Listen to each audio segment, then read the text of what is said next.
Depuis quelques années, le quotidien du Saint-Siège a changé de style, devenant du coup bien plus attirant. Aujourd'hui, Chronique du Vatican se penche sur les articles que l'on trouve dans l'Osservatore Romano. Je suis Carole Glatz, correspondante du Catholic News Service à Rome.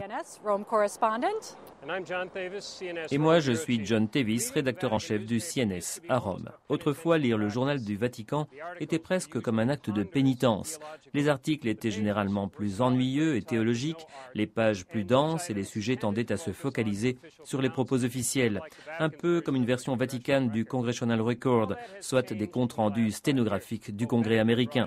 Ces 5 dernières années, tout a changé. Le pape y a fait entrer de jeunes rédacteurs et a tout fait pour en faire un vrai journal. On y trouve maintenant des photos en couleur de groupes ou de personnes qui ne font pas la une des journaux comme les civils au Darfour ou les communautés roms en Europe. La couverture de l'actualité aussi a changé. Il y a beaucoup plus de nouvelles internationales et beaucoup moins de papier sur des questions strictement italiennes. Il n'y a pas si longtemps, chaque événement politique en Italie était suivi d'un commentaire du quotidien du Saint-Siège. Aujourd'hui, plus d'espace est donné à ce qui se passe dans les autres continents et pays, y compris aux États-Unis. Effectivement, le journal a suivi pratiquement chaque pas du président Barack Obama, ne lésinant d'ailleurs pas sur les éloges. Il a applaudi ses efforts visant à réduire les armements nucléaires, a défini le discours au Caire de pas importants vers la paix mondiale et s'est exprimé positivement sur tant de ses décisions en fait d'économie et de politique étrangère.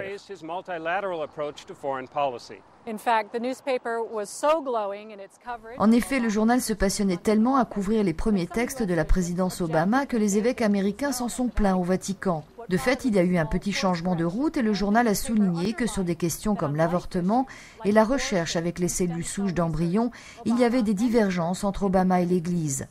Les articles de l'Osservatore étaient rédigés normalement par un groupe de collaborateurs ecclésiastiques. Cet aspect-là aussi a changé et le journal offre maintenant une vaste gamme de commentaires faits par des non-catholiques, y compris ceux d'une intellectuelle juive très connue en Italie, ce qui est une première pour ce journal qui a déjà 150 ans d'existence derrière lui. Le quotidien du Saint-Siège a aussi commencé à rapporter des nouvelles pas toujours positives sur l'Église, parlant par exemple, en gros titres, des abus sexuels commis dans les écoles catholiques allemandes. Alors qu'il y a 8 ans, il s'était passé la même chose aux États-Unis, mais le journal n'en parlait pas. Dans l'édition du 11 mars, un article affirme que si les femmes avaient eu plus de rôle de responsabilité dans l'Église, ces scandales liés aux abus sexuels auraient été affrontés avant.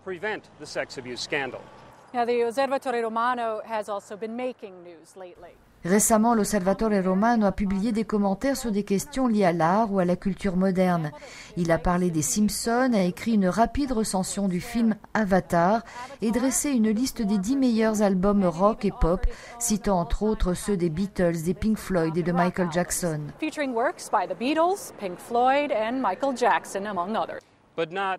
Mais pas les Led Zeppelin ou les Who ou encore Bob Dylan, déclenchant aussitôt la réaction des passionnés du rock d'un certain âge. Ces articles sur le cinéma et sur la musique semblent parfois susciter les mêmes débats qui accompagnent une encyclique. Une chose certainement pas voulue par les éditeurs du Vatican, mais qui après tout n'inquiète pas plus que cela. Au fond, ça fait vendre plus de journaux. I'm Carole Glatz, Catholic News Service.